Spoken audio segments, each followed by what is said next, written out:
Welcome back sa ating YouTube channel guys. So dito nakapag-asintada na po tayo. So ito yung bagod po natin.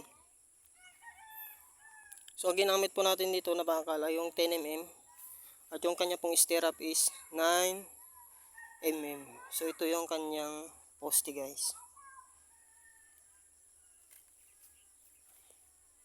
So nag-double poste po tayo dito kasi nga daanan po ito ng tubig. So magiging drainage po ito guys. Kung kaya't nag-double poste po siya dito. So pati rin dito guys, double poste. Drainage din po siya yay. So ito po yung asintada uli.